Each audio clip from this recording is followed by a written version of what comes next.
Okay, welcome to Hero Shack Chronicles. I'm your host, Chris. Diana's on her way.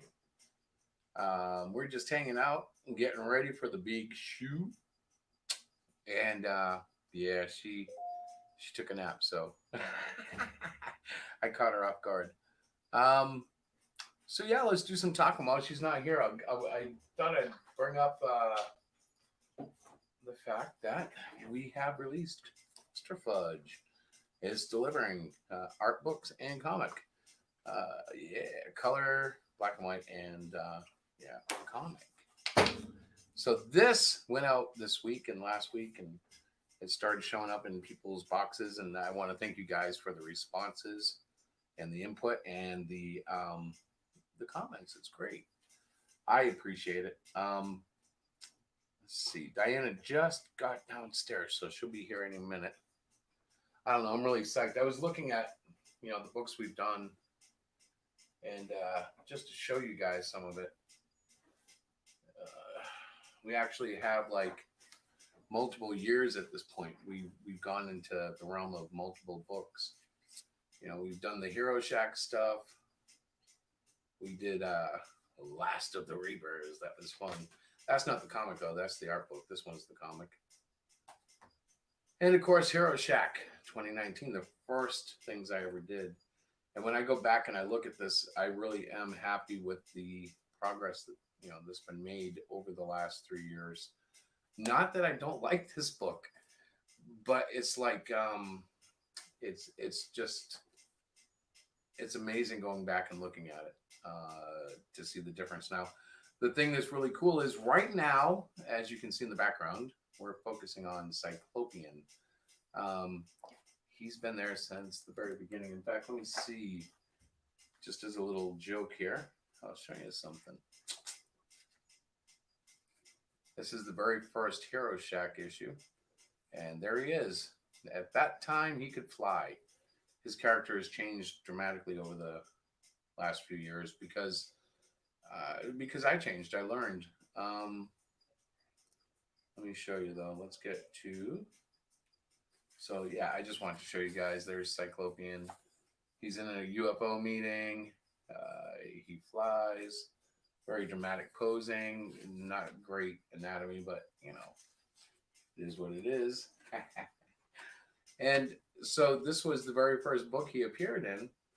And amazingly, he hasn't changed all that much style-wise. I mean, there's only so much you can do with one eye as far as expressions go and stuff, but I have learned how to use it more effectively, as you guys will see in Cyclopean #1 coming very soon. As you can see in the background, there's the artwork, and let's see, let's do something here. Oh, look, it's Diana. Oh, ah, oh, Hi, everybody. I'm hi, here. honey. I was messing with you. Did you notice? I saw that. Thank you. Ooh. Oh, cool. What is Yeah, that? I was talking about Cluster Fudge, and I was looking at the books that we've done Mm-hmm. over what since 2019. So we're in 2021. We've already done Cluster Fudge, which was quite successful for us in terms of uh, it looked like it wasn't going to go anywhere.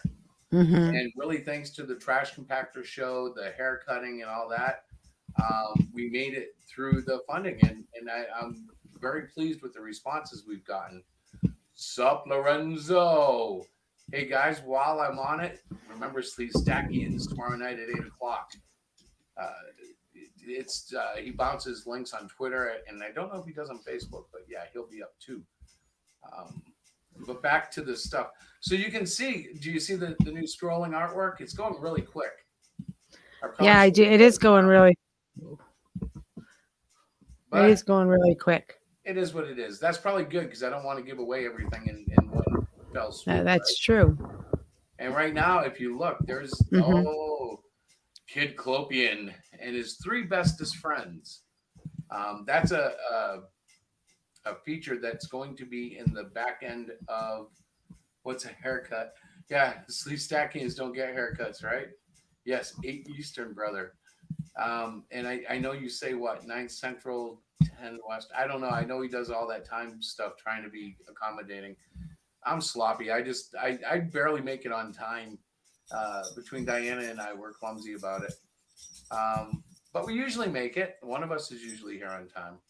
Uh, so we were on Cyclopian, and I don't know. What do you want to say, Diana? Because right now we're looking at Kidclopian artwork in the background. Mm-hmm. And what that's going to be is it's going to be following Cyclopian as an elementary school student.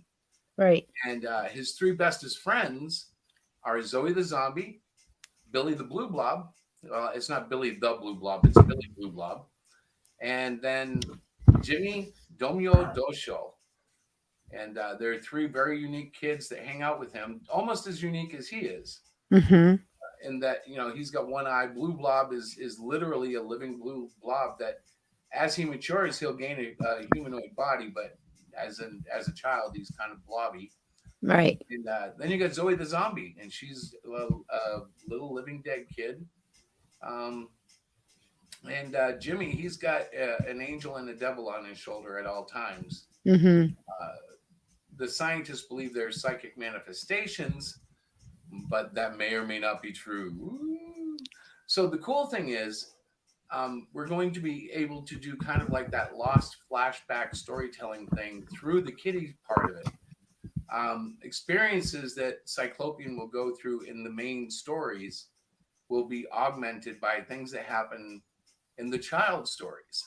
For instance, in this first issue, Cyclopian's origin is told, and there's a whole setup for the next series or the next issue.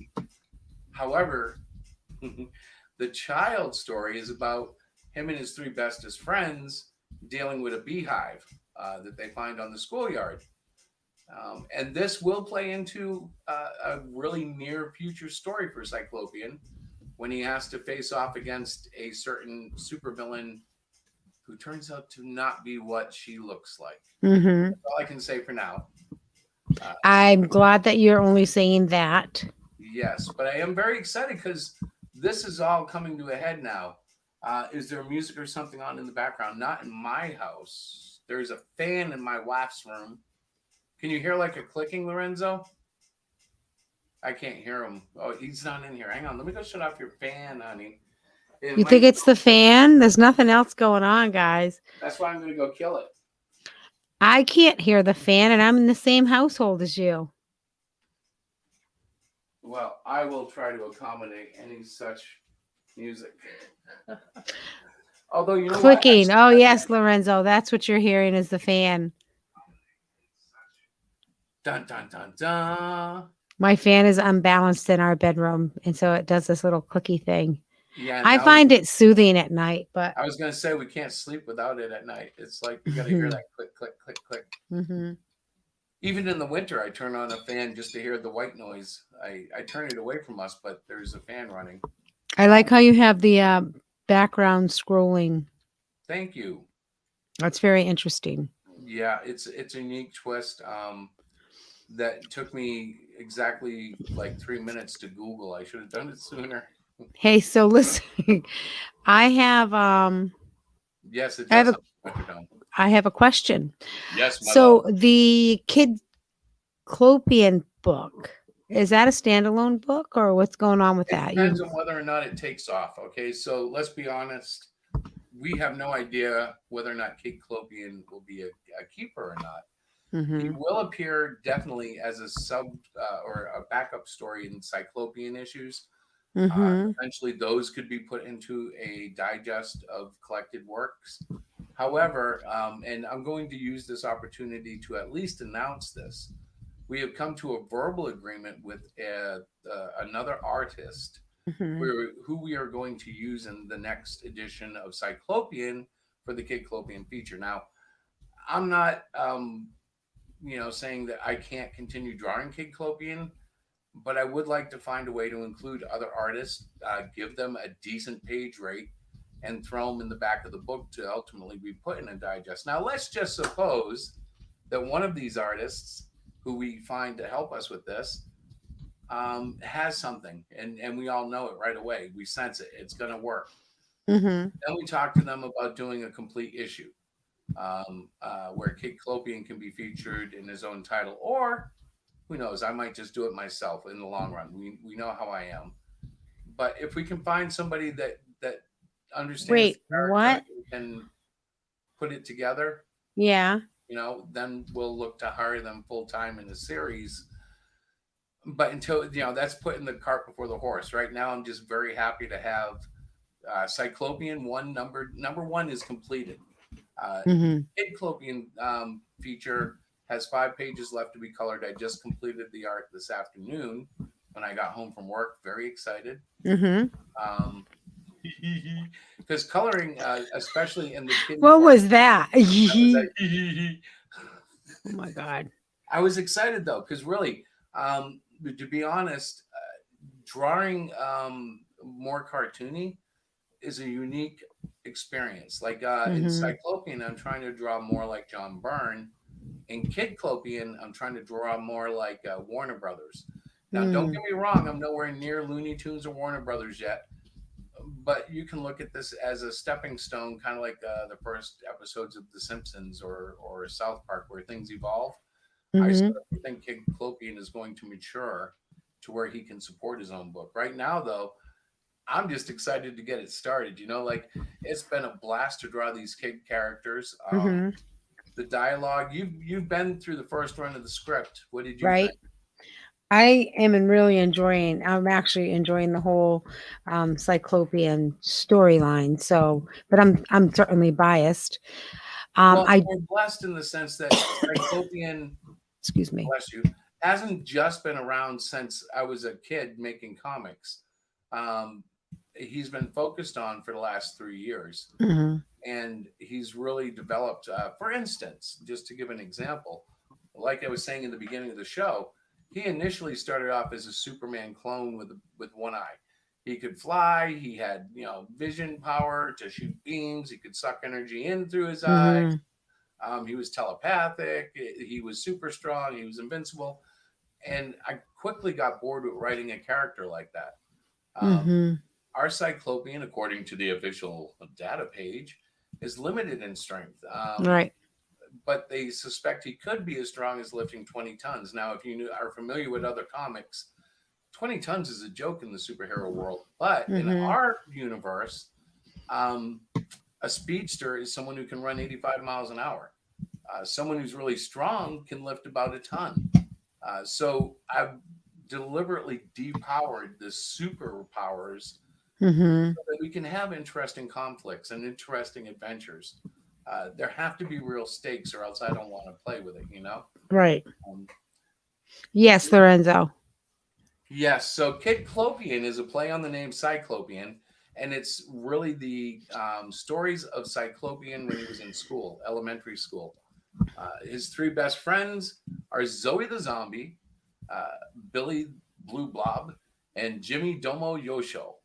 And these four kids are going to go through little kid like adventures, such as dealing with a beehive in issue one. Uh, Another upcoming story for them is going to be discovering the magic behind the light that comes on and off in the bathroom when they go to the restroom at school.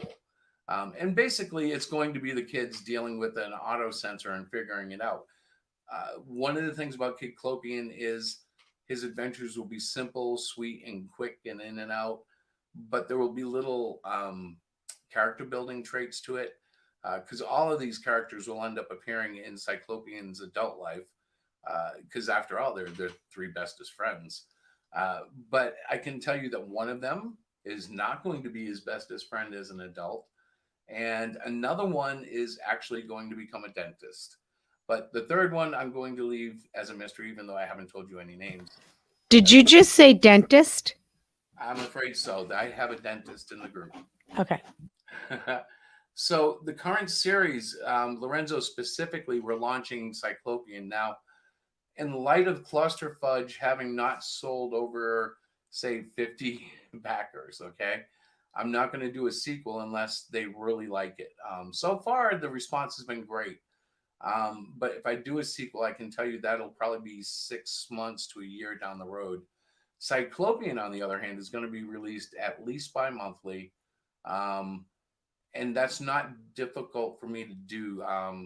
Issue one of Cyclopean actually took me about a month to put together. It's 24 pages. However, with the Kidclopian story, the whole book right now stands at 39 pages. Now, before we send it to press, we'll probably have a not a letters page, but an editorial written by Diana. And there may be a couple of pinups put in there to support the Mhm. Cyclopean characters, things like that. The data page for Cyclopean is definitely in issue one. And I'm debating about whether or not to put Captain Anthony Ora Santos's power page in. There's a lot of cool stuff behind Captain Anthony Ora Santos. So you people can know, he was actually part of the Cyclopean universe when I was a kid, and he's actually one of my friends. But the character has been adjusted, and it's funny because I did actually talk to him a week ago. I sent him one of the early proofs for Cyclopean, and he was just ecstatic because his character is going to be the mentor for Cyclopean for the foreseeable future. And the funny thing is, Cyclopean was a villain that his character used to fight when I was a teenager. When I was a kid, we had created superheroes based on myself and him and two other of our friends. Yeah, so I was making comics back then about some of these characters. So Right. These are characters from your childhood slash teen years. I also wanted to mention that Angela is in the Facebook. Angela, we haven't seen or heard yes, from how are her. you, Angela? Um, and she mentioned she was just saying that there is going to be a Comic Con this Saturday and Sunday. It's called Troy City Comic Con. Don't know where that is, but she's going to send us the link. I bet you it's in Troy City. So, did you answer? Did you answer Lorenzo that it is the current I think so. I series? don't think you were paying attention because I did say Well, Cyclopean is going to be at least bi-monthly, and the Cluster Fudge issue 2 may never happen, but if it does, it's going to be 6 months to a year down the road. right. And then I explained that I can keep up with the Cyclopean. And also the Reapers too. That we got to do something with that. Yeah, I That's don't going know to if be there's going to be an Halloweenish. actual sequel for that. I may do like a remastering of it Yeah. for next Halloween. This Halloween Right. coming up. Mm-hmm. But it's not in the it's not on the front burner yet. Mostly because I'm so focused on Cyclopean. When you guys get a hold of this book, I'm really thinking this is going to excite some people. This is fun, it's adventurous, it's clean, um, but yet it has humor that will go over some people's heads. And by some people, I mean sometimes the kids and sometimes the adults. Because Sometimes the wife. yeah, well, like if you don't know what Mr. Solo Dolo is, then there are jokes that will go over your head. Mm-hmm. If you if you do know what that is, then you need to know more about Cyclopean, because truly Cyclopean is a 18, 19-year-old boy, Mm-hmm. and he's not exactly millennial, but he is Mm-hmm. young, and there's a lot of things he's into that adults like us don't know anything about, such as Mr. Solo Dolo.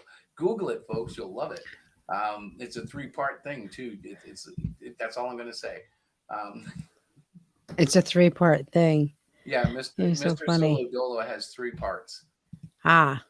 It's so basically, just because now I sound stupid, Mr. Solo Dolo is part of a song series from what's his name now? Oh, Kid, Kid. Oh, help me, honey. I told you what it was. Kid, Kid something or other. I'll look it up for you. Wait. Kid Cootie. Kid Cootie. Yes. Yes. Kid Cootie. KFC, Jesus, we got Cyclopean coming, bro. In fact, I need to send you like some of the pre stuff just so you can get some look at it, because I'm excited and I just want to share it amongst people. I don't know how to do that though. We might do like a teaser PDF, Uh-huh. like a free preview of some of the pages in it or something. Yeah. That would be kind of cool. I will tell you this: the campaign will be short, and I wanted to talk with you guys about this because one of the things we don't want to get into is long campaigns, and I know that defies the whole incentive thing with what do they call them? Oh, they're like when you hit a goal, a marker. Hmm. No, not it's a thing. It's a General Grudge. Hello, welcome, General Grudge. It's a Um, it's a perk, not a perk. Hang on, I'm gonna have to look it up. are you I don't want to do these talking? things that just extend the campaign longer and longer. I want to do a 30-day campaign, get in and out, and get the people their stuff. Is just how I feel about it. And there's nothing wrong with people who extend their campaigns. I understand everybody's got Right. different Well, for some situations. people it works. Well, and for some people, it's actually Hi, part of General their Grudge purpose. and KFC Jesus. Sorry, I just saw them. You you Stretch kind of goals. Stretch goals. That's what stretch they're goals. called. Is that what you were trying to come up with? Yes, yes. You went from what's the name of that kid, and then I don't know. You go. You know that thing. I'm like, oh Well, my no, whatever. god. You're not paying enough attention. You're still sound asleep. I was talking about I'm the sorry. campaign and I'm how we awake want to now. keep it short. So we're not going to have stretch goals. Right. We're not. We're But I gonna will keep it tell you, 30 days. Boom, bada bing, in and but out. anybody who backs our program, our campaigns, knows that when you get a book from us, you're going to get a little bit of bling, and the more you buy, the more bling we put in, and that's overall. Let's see what's he say here. Oh, I haven't done it yet because we're see if I share the link, we'll get off topic, and I have an editor who like gets on me about staying on topic. That's you, honey. That's where you're supposed to stand up and say, "That's me." Yes, you can. I said you should. No, I said you should take about 15 minutes to talk about what you want to get out of, Yeah, I'm for the trying to see. topic, and I'm then trying you to see should the share clock. it. I don't know what time the clock is. The clock is 8:52. Look at he can't even see. Yeah, because I don't have my glasses on. So, what time do you want me to switch it over, babe? You can share it now. You've already done that. So, yeah, we basically covered everything. But the biggest thing I think, and I can't highlight it enough, is I am super excited about bringing on a new artist Yes. for at least one feature. I don't know if we can get her to work more than one, but I can tell you guys she is technically unpublished in the comic world. And I Yep. know for a fact that she's going to blow people away. Mm-hmm. To get the verbal agreement was huge because I've been pursuing her for a long time. We're And getting the you know, contract written up and yep, pricing and she all has of to. that. We have to pay her a good rate to give you any knowledge on this. This isn't a $35 a page artist. No offense to $35 a page artists, but she is definitely requiring a much higher page rate, and I believe it's well worth it. Mm-hmm. Now, in the future, we may take on other artists And that's who are not for the. $35 an hour page artists. It doesn't matter. I'm It's just we get confused. one what. So So the new artist that we are going to be hiring is for a book that you have not yet written.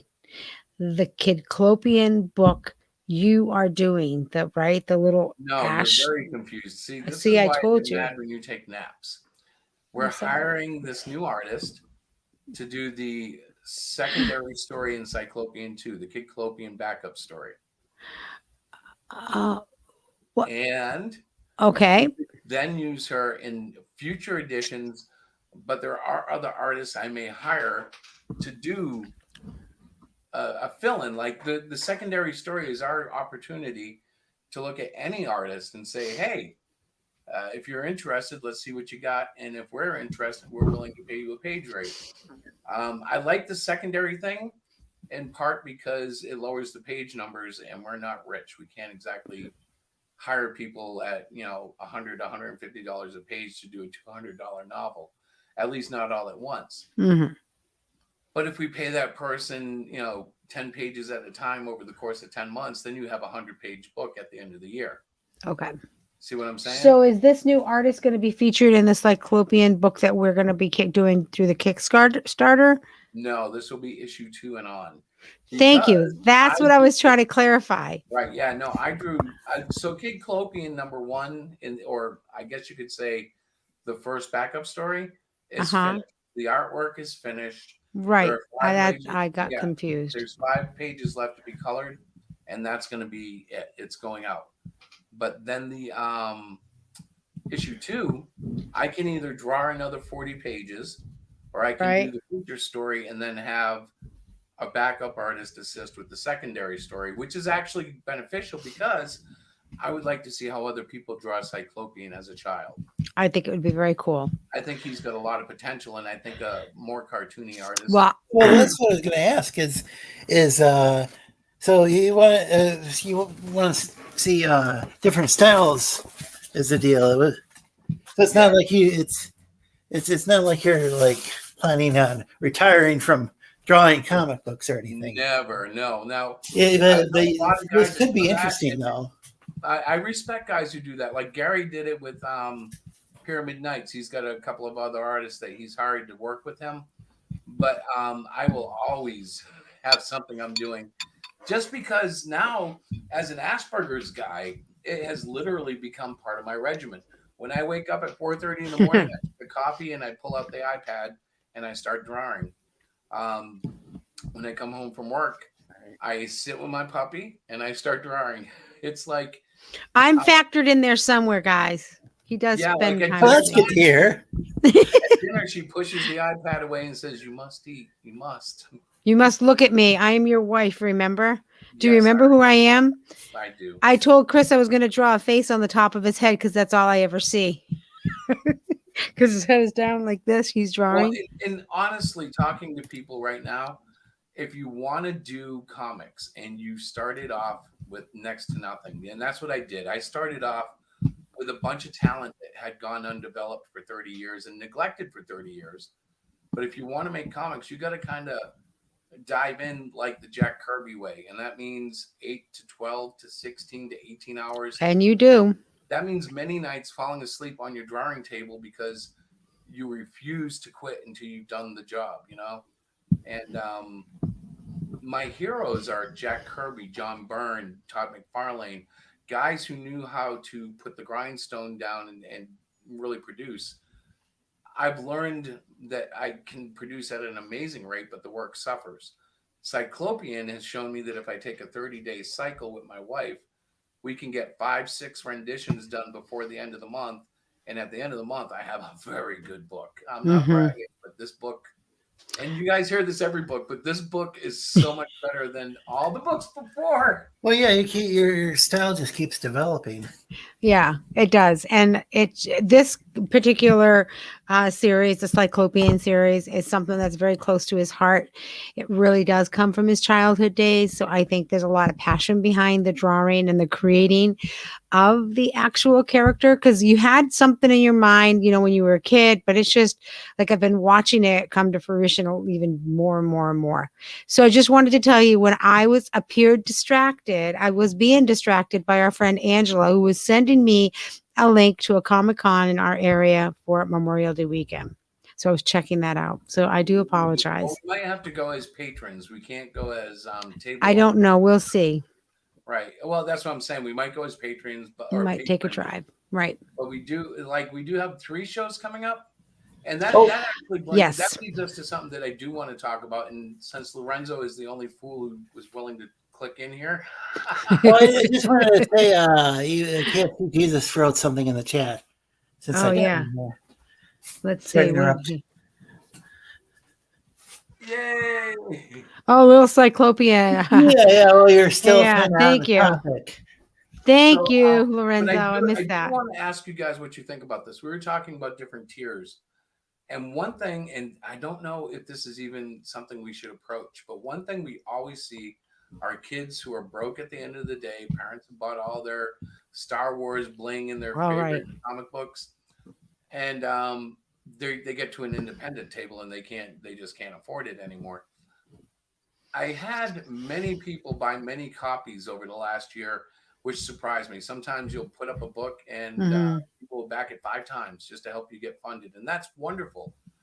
But I was thinking I should have a tier where we can offer them like buy 3 books, buy 5 books, or buy 1 book, whatever it is. We number that book, and then we give that book out at a convention, and that numbered book is tracked.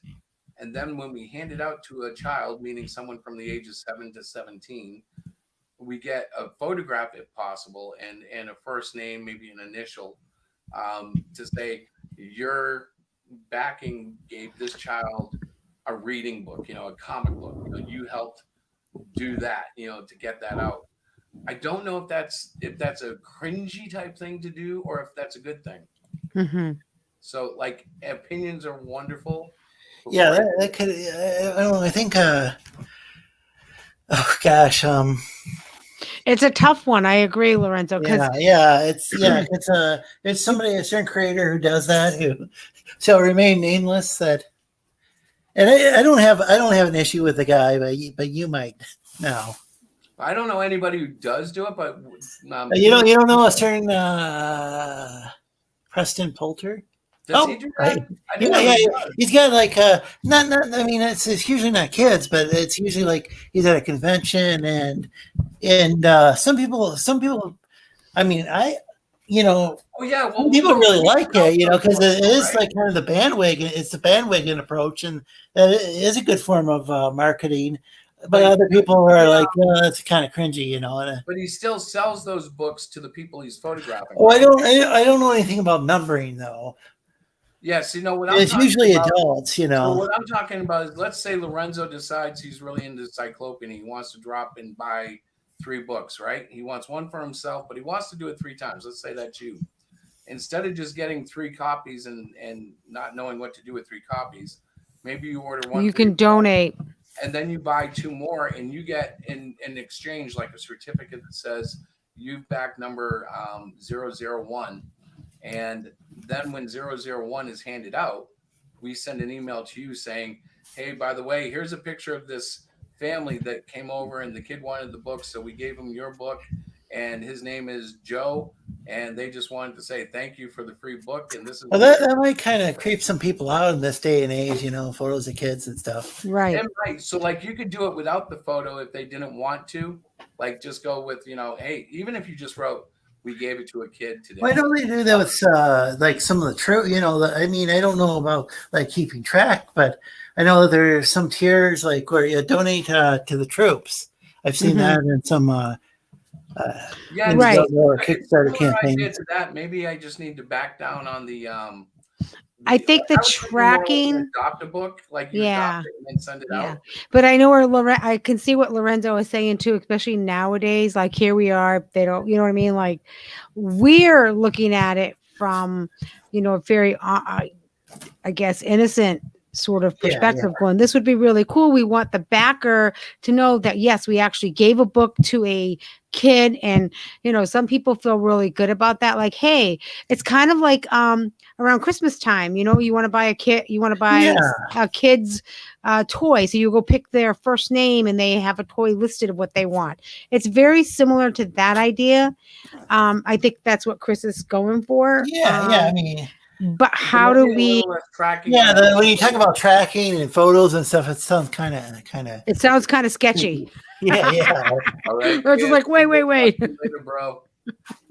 Well, I'm not trying to be sketchy. Take care. A way to say what happened. So maybe the best bet would be don't photograph it, don't take a name, just say your book was given away at the Northeast. Just show that might be better. Christians, who like any sort of tracking's like the mark of the beast to some people. Yeah. I don't even think that the majority of Christians is probably just a minority. We just have to put this chip on your forehead, or It's like we definitely are also probably the most important thing is it sounds kind of overly complicated. More so from the standpoint of, I understand why you'd want to keep, Well, maybe I was thinking that would be a selling point to the backer, but maybe it's enough to say we're going to be at XYZ shows and we're planning on giving out comics. If you want to donate to that and give a kid a reading book, boom, here you go. Right. Maybe something just simple like that. And then when it's given out, we'll just drop a thank you to them saying your book was given out. Because there are them out at school, or you might. I don't know if you're able to or not. If I know this much, so I've thought about the school angle, and you have to go through school. Yeah. And I may actually do that in the near future, but before I do that, I also may have to make sure that I have someone in education review the book for, will this pass through a public educational board? Like, is it clean enough? Is it You know, like for Mhm. instance, right now, Yeah, I forgot about all the red tape. Yeah, like there are things unfortunately. in the book that schools might not agree with. Cyclopian definitely is taught to use a gun in the book, for instance. Well, I know a lot of teachers aren't even able to necessarily determine their curriculum. Oh I mean, no, even college professors, yeah, no, Right. college, we call it, they weren't calling it professor, but whatever they call it, like community college. Right. teachers. He wasn't able to go and like choose the jazz appreciation textbook even, and No, I mean, so I work in public education, so I can tell you honestly, I know enough to know they yeah. aren't allowed to make curriculum decisions. Really, they're handed the curriculum and told this is what you're Right. teaching. Yeah, And yeah. I think there was maybe if somebody was a special ed teacher, it seemed like some of them were maybe given but a even little them, too much leeway in Michigan, but it might be different in your state. It might well, be in my different. It's state, been 20 yeah, years, Sped gets a more little than bit 20 more years since I leeway. graduated.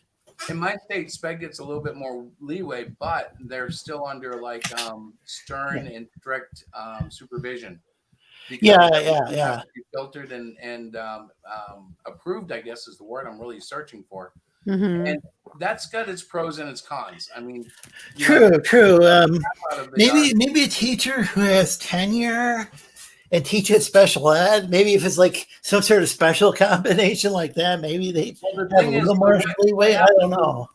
Well, what happens when you have teachers like that? They usually advance into administration at some point, and then they're the ones making the rules for the new guys coming. Yeah, that's It's really a possible weird too. system. But in a lot of ways, like old American education would be, you know, you hire a teacher and they're coming up with the curriculum, and you kind of hope that they're meeting a level that is acceptable for the next level, which would be, you know, your colleges and stuff like that. So in that Yeah. sense, standardized is a good idea, but standardized teaching it can be too generalized for a lot of people to work. Yeah, and then it's probably even more standardized now than when I was in school. Oh yeah. And it seemed like it was uh, pretty How old are pretty. you? Are you like Well, 40? I'm in my mid-40s. Okay, yeah. So we're about the same generation, yeah. But these new kids, yeah, it's completely different. School is Yeah. has changed in a lot of ways for the better, and in some ways for the worse, I think. But that's society, that's life. You know, everything gets better and gets worse at the same time. Yeah. Well, that's how the world typically goes. Yeah, I think it's been that way at least since Jesus left. I think before Jesus, everything just sucked all the time.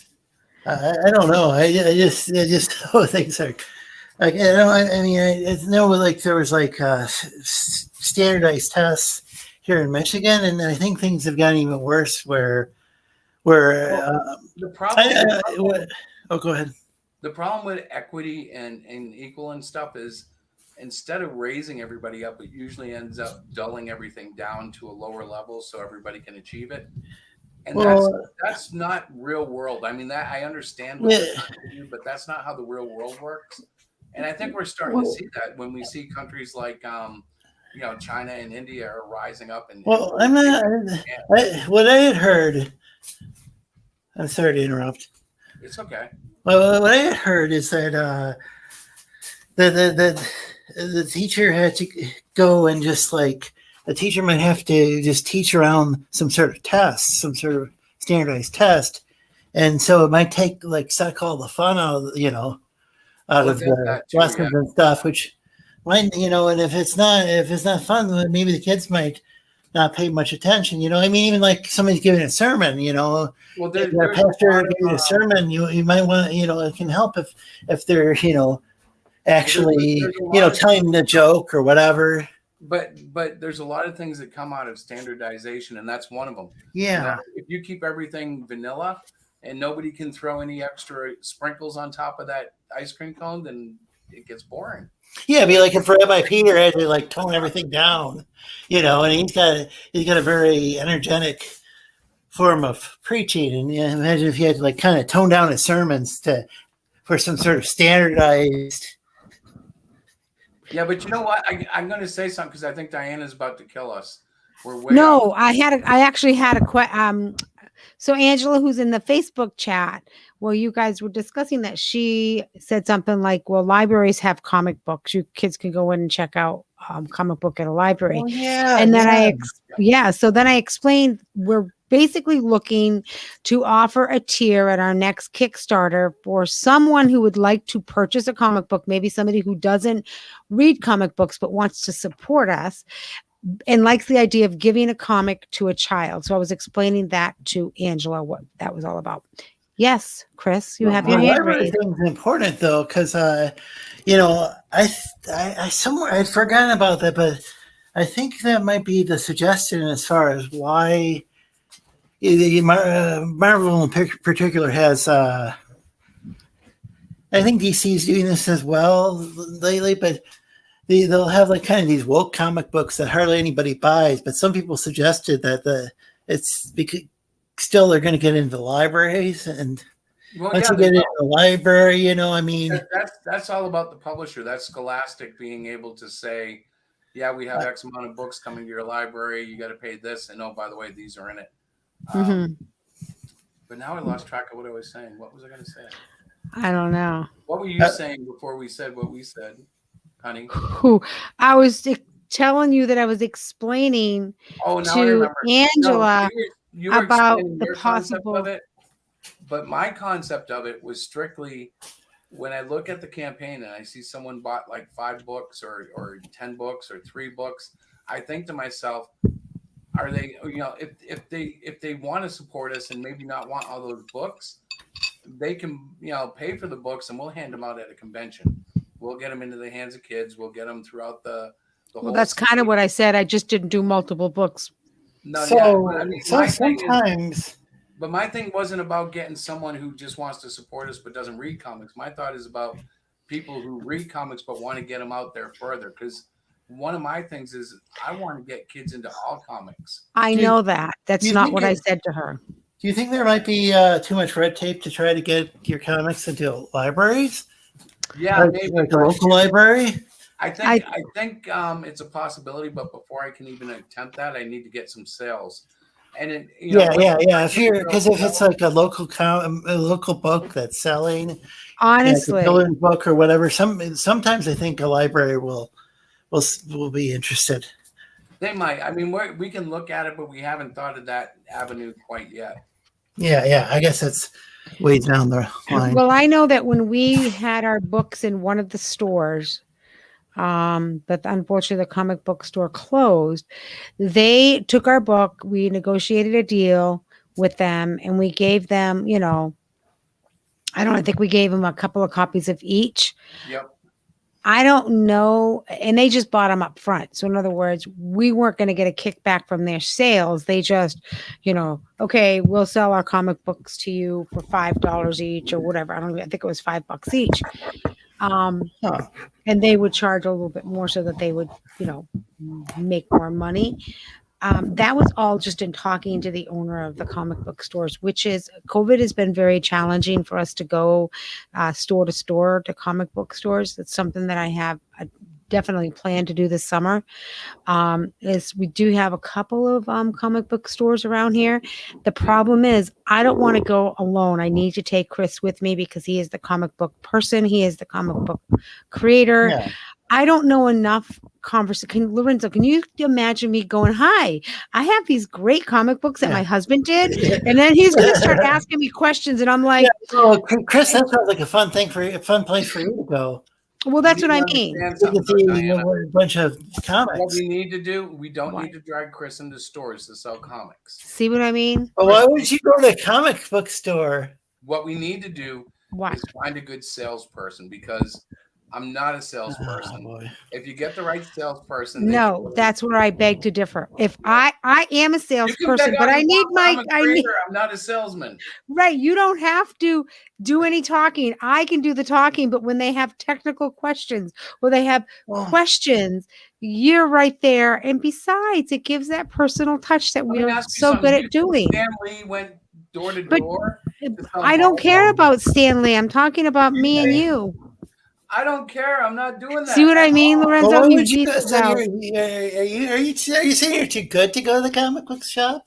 No, I'm Mhm. saying I'm not qualified to go Oh, as a yeah. representative of a corporation, even my own. No, I'd rather hire he's freaking somebody out who because of can the do whole it. I was sales just thing. messing with you. I didn't really think you were thinking, No, but like stuck honestly, up or anything. what the But- truth is about me, and Diana refuses to acknowledge this right now, but she will curse the wind when we do it. If I go into a store and I try to sell, I will give away comics walking out the door.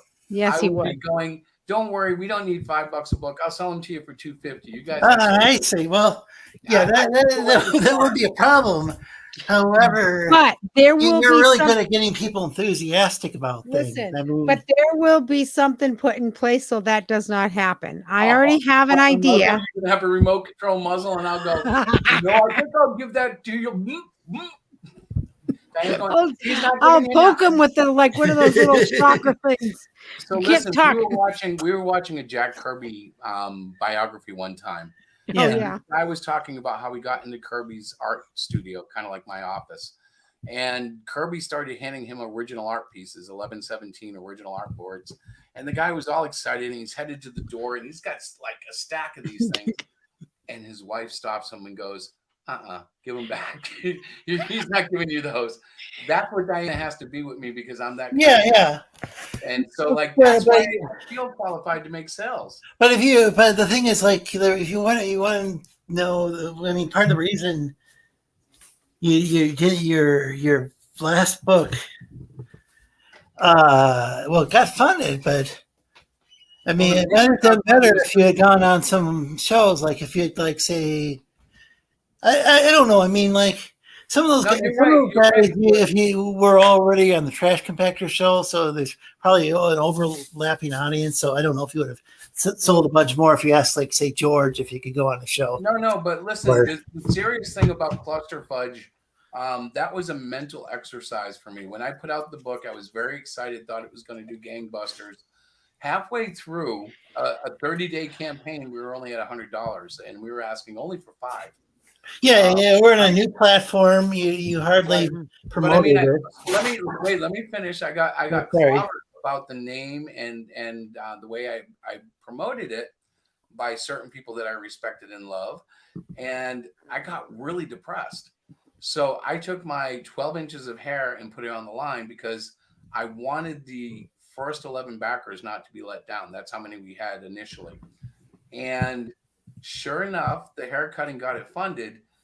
But now we're living in a world where I'm so blessed, because the people who did buy it, who weren't really interested in Cluster Fudge, they've responded quite well.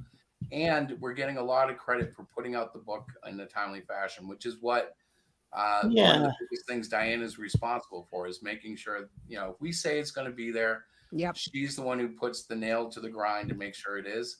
I got so upset with that. Noticed that, that they noticed that we got it out on time. Like, wow.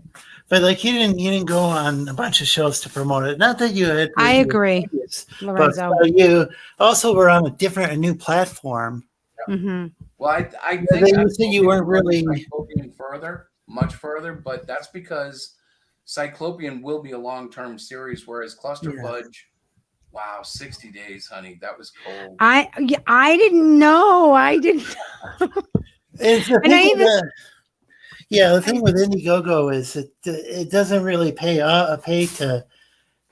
It's like it'd be better like have it for 30 days, and then yes. After the 30 days, then you renew it, because what it does is, I guess it sends out, I think Indiegogo might even send out a new set of messages to people, or maybe not messages, but I think it might cause the campaign to be kind of boosted somehow. Yeah, that's what I've heard too. But on the other hand, some people have said, well, that's kind of a deceptive practice, and they've criticized Comicsgate for doing that too much, because it's supposed to be only 30 days, and they're like, we fooled you, it's really 60 days. Yeah, see, no, what we're going to make an effort to do is that first 30 days, I have to get the sales up and out.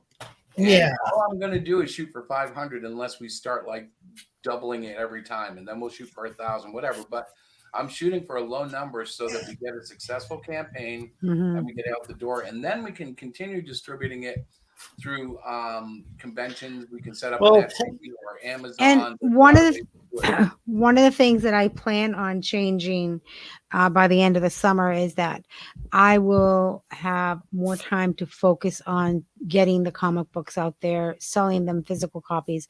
I am doing research. I am looking into how to do all that. And I don't mean to say the same thing over and over again that I work, pretty much full time, run the whole house, take care of my husband and my kids. Blah, blah, blah. I don't want to say all that again, Yeah. but Nobody wants to hear that. nobody wants to hear that. So I'm trying to do some changes here that will make things. Look at my husband. Stop. You're so fresh. Don't tell me to stop talking. You're in so Just much stop talking trouble. like that. You're fine. No, but I am like, I have a plan.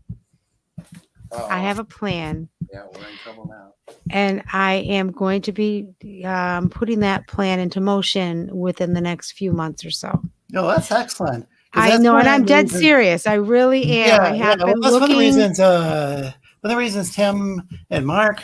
I mean, people praise Tim's art and Mark's writing, but they also deliver. They also run like the 30-day campaigns. Then they deliver. I mean, I think maybe they've been like once before or something. A year or two ago or whatever. But they've got it down pat now. I think it's good it sounds like that you're going in that direction, or at least that's the goal.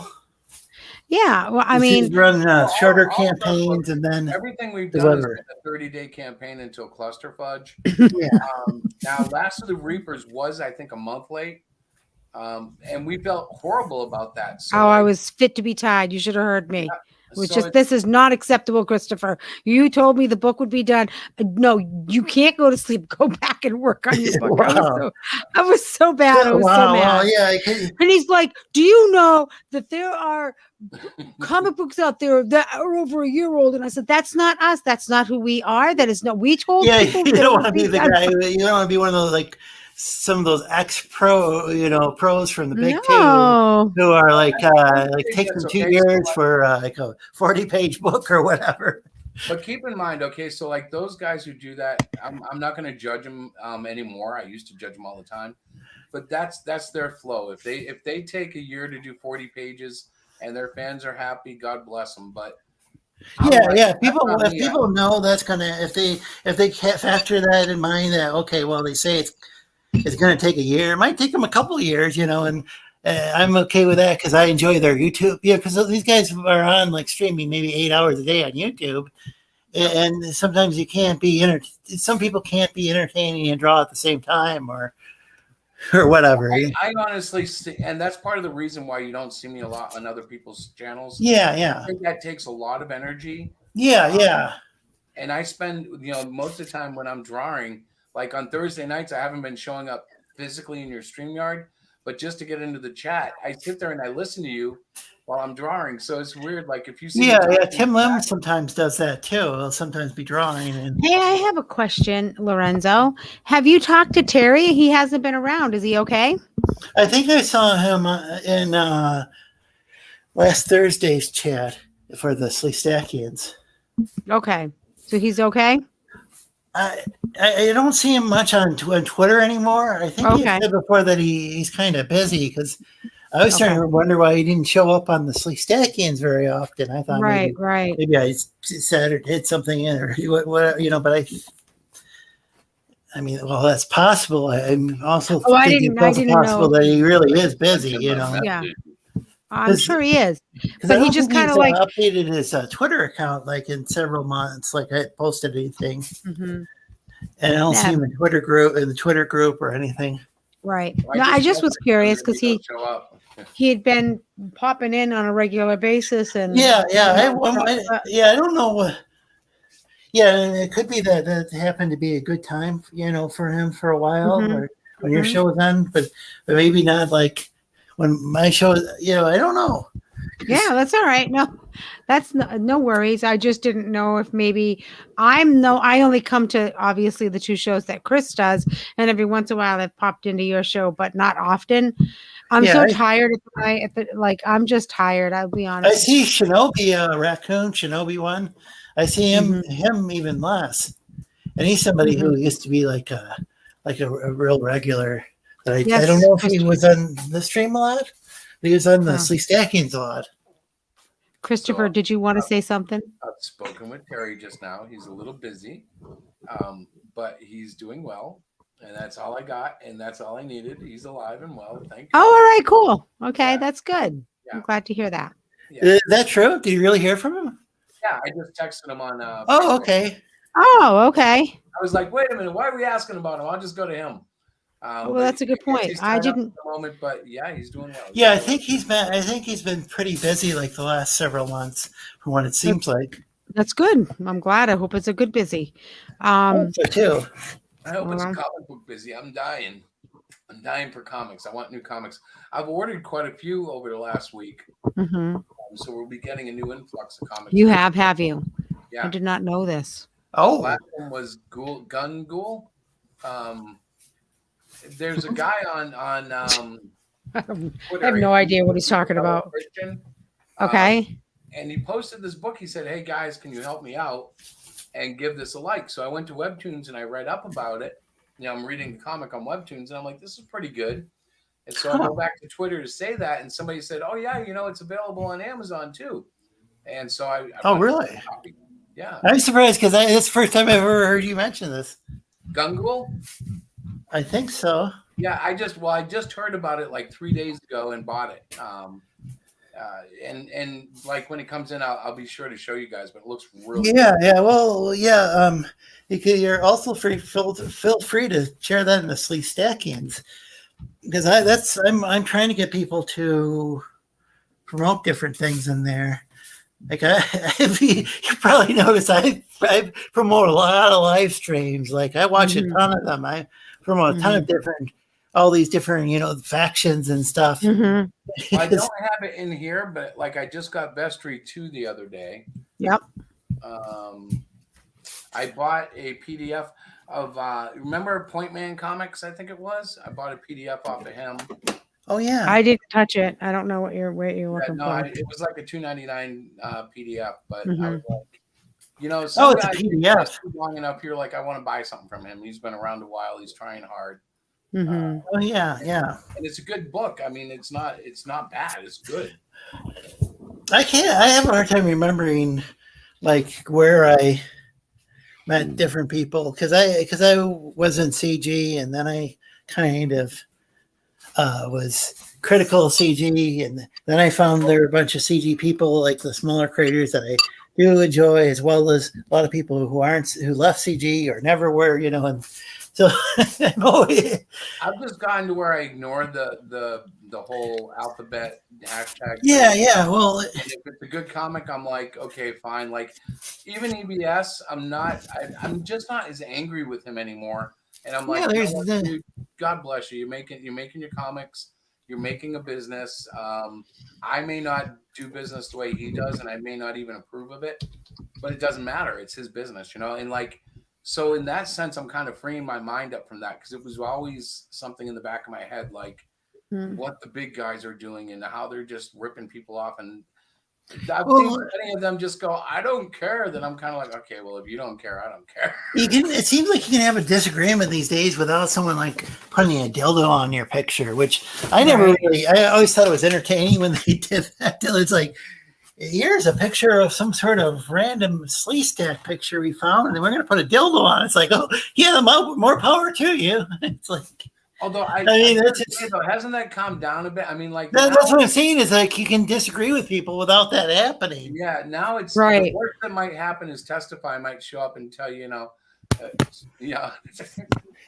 He might tell a bunch of people to watch your show for all, I mean, I mean, like he had done that with my show before. It's like sometimes he tell a bunch of people to show up and watch it. It's like, oh, okay.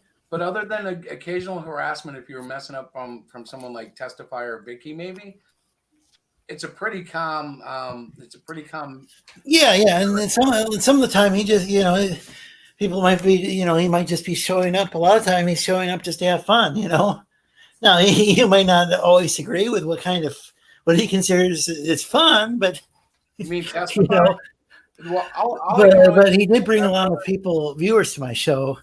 Well, Testify came in here one night and kept me from blowing my top, and that was really cool. And then they gave me the opportunity to cut my hair on live, which got me. Yeah. I mean, one of the things is he tries to keep creators from like being too negative towards their customers, because there's a certain other creator, I won't say his name, but who was doing that for a while too, where it's just like saying some things that were just really pissing off customers. And Well, Testify understands like the core basics of marketing, to where I mean, that's really, don't go after it. Just let it be and just grow your comic. And that to me was something that I knew, but it was nice to be reminded of, especially if it's like from a guy who sports a street sign on everything that he publishes. It's like, okay, he's crazy, but he knows marketing. Because when I say Testify, you're not going which one. You know exactly who I mean. You get the instant yellow triangle in your head. You know that he's on track. You know what I mean? He's marketed himself to where everybody knows who he is. So when he says, don't F with your customers, even if they're not your customers, because they could become your customers, I understand now. And now some people just accuse me of being, of trying to get along with the so-called Etsy's and stuff just to grow my channel. And it's like, no, actually, I was just tired of arguing back and forth. And I noticed there were like some good people like George and Lasmat who also hung out with Testify, and I had seen that they were on some of my friends' shows and well, if you can look at Testify with a little bit of sense of humor, you usually come away with no problem at all. He's a funny guy. The only time he'll make you nervous is if you're under his magnifying glass because you effed up something. I don't want, definitely don't want to get the guy's bad side, but it's and the thing is that the dildo memes have pretty much gone away, which were kind of ridiculous to begin with. Isn't War Campaign like down to 5 members now? I don't know. It's hard to tell. They claim that they're, some of them will claim that they're growing, and who knows? I mean, supposedly,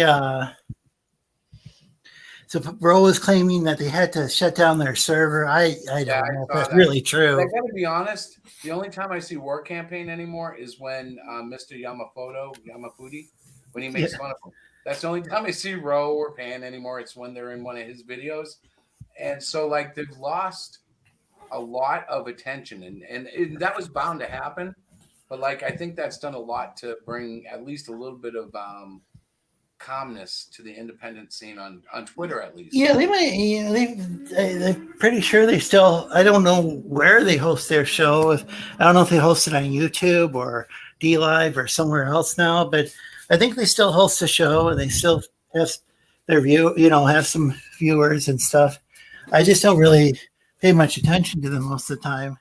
I mean, I have got an argument with them here and there, but it's like it's really not worth it. Like one thing I found on Twitter, and like it happened with Preston and that little crowd. When I stop paying attention, the world gets more peaceful. And what I mean by that is Twitter can make it seem like, oh my God, this is such a huge thing. And when you just shut it off and walk away from it, you realize, oh, it's just Twitter. Well, there's really you're not going to, what are you going to gain for like arguing with Preston anyway? I mean, oh, you gain nothing. But what I mean is, and like walking away from it, the whole knowledge of it and everything, it just brings such a peacefulness. So I think like with Twitter, I've kind of taken the approach of Cyclopian runs the Hero Shack channel. I have my own personal one for my political rants, and life is sweet.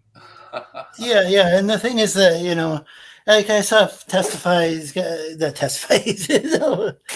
Anyway, oh gosh, Preston. Wow, that's not good. Those two can't stand each other. What do you? But Preston's got like a channel where he just talks about what is it, like macross? What are they called? Mech? What are they called? Those big, those like a big like Japanese robot type cartoons and stuff. You know what I mean? Yep. Like, that's not anything I'm going to argue about. You know what I mean?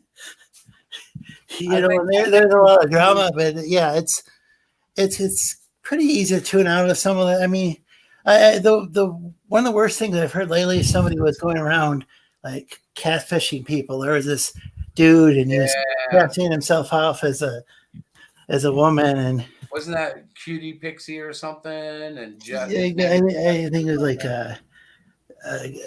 what was it, like Geeky Pixie? And I Yeah, think that's I'd seen that person's Twitter page. Maybe we were following each other or something. But I had forgotten the name of the. I had forgotten that person's name by the time that people started reporting. Their one of the comics blessings of being news or married, whatever. but one of the blessings of being married and being quite open about it is like when I do talk to a girl or a lady on Twitter, they all know that I am Diana's man, and they're all very cool with me. None of like I don't have to deal with any of that crap. Like, so Yeah, I like, think I just felt some. never get past any of me, like. Yeah, I got a PM video from DA Talks where they shared like a bad, direct message that they had. This guy and some other guy or whatever. Yeah. Well, I wasn't even corresponding with that person, in the first place. I mean, the person may have followed me. I may have followed back because I often do that. But I'm not saying you, but what I'm saying is what they were talking about was like, it was cyber sex, right?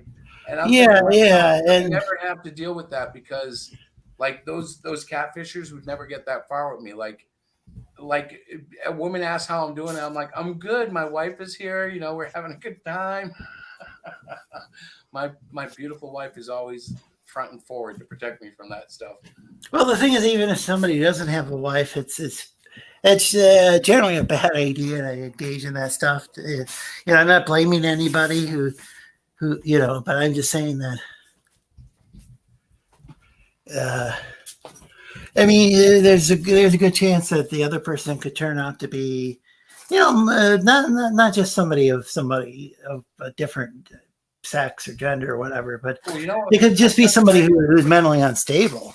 Diana and I, we were online friends before we met, and we basically fell in love without actually knowing each other. We knew each other online.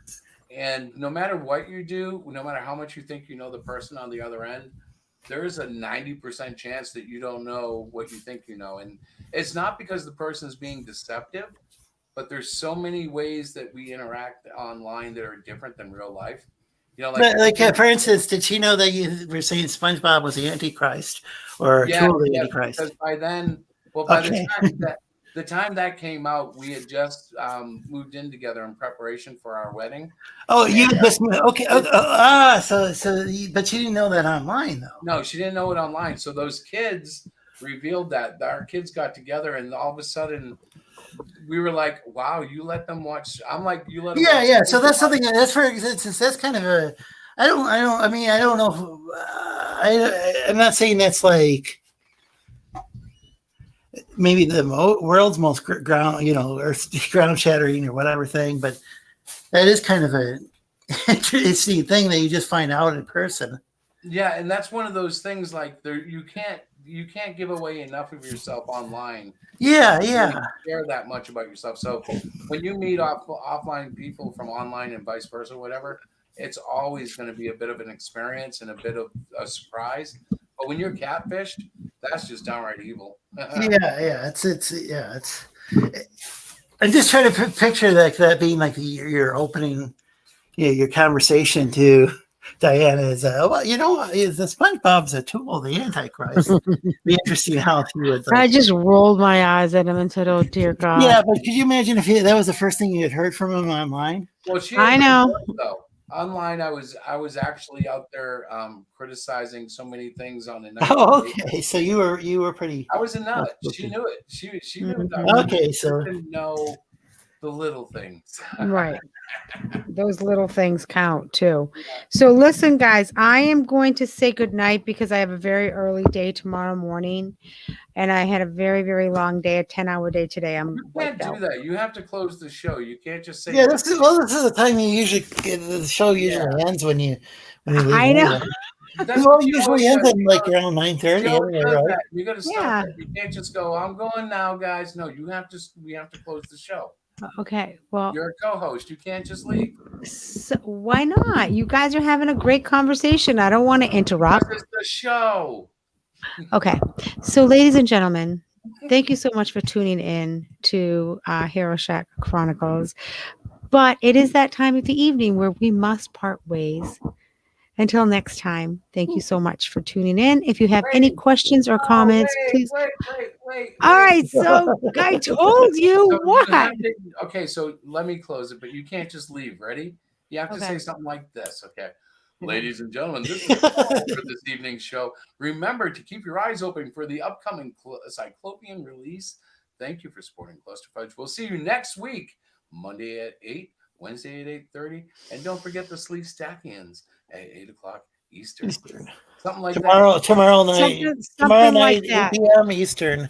8 p.m. Tomorrow, Eastern. Thursdays. You're so bad, Chris. See, this is why I don't. That's why I just did my little thing. Thanks, guys. I'm leaving. that. You You can't were do going to that, take, though.